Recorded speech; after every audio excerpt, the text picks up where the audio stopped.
hey there, Breakfast Club. I'm Peach and it's Sunday.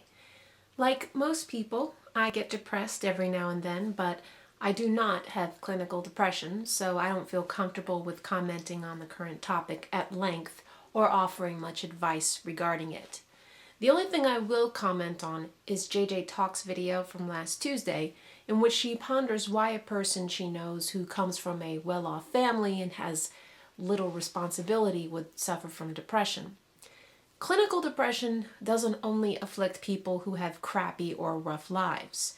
The crippling depressive moods aren't necessarily caused by objectively bad experiences, but are more or less caused by their own brains fucking with them.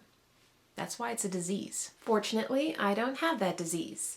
I've had to deal with other stressors in my life, and like Wayne Watley, food addiction has been a major stressor. Lots of people love and enjoy food, but for some reason, I've always been abnormally excited about food and eating. I'll go through periods, usually months at a time, in which I will just binge on junk until most of my pants stop fitting me.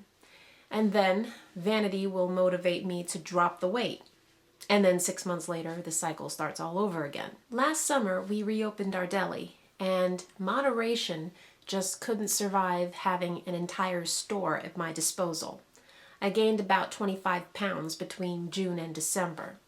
Since January 1st, I've lost 18 of those pounds solely from counting calories, but I can't help but wonder if this is just another round of the same cycle. I'm hoping very much that I've finally broken it because I feel different this time around.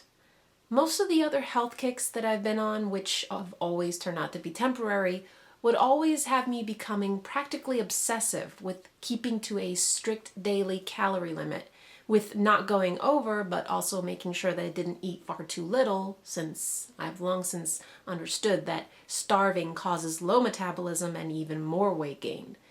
But even during the calorie restriction, I never stopped longing for the junk, and eventually I would incorporate it back into my diet, starting with once every other week, and then once every week, and then eventually every day.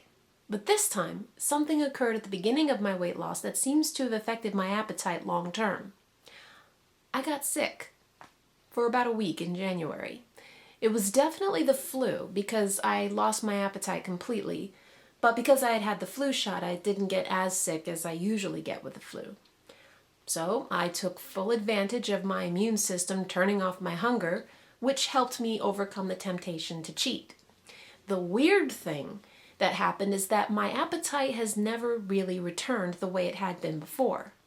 That has helped me to make up my mind that this isn't going to be another temporary plan. It's also helped me to not feel sorry or deprived for permanently nixing all the foods that trigger my relapses, like any kind of fried potatoes or snacks that are small enough to pop in your mouth several at a time out of a bag or a container. With any addiction, the brain has to be weaned off its chemical dependency and retrained to think a different way.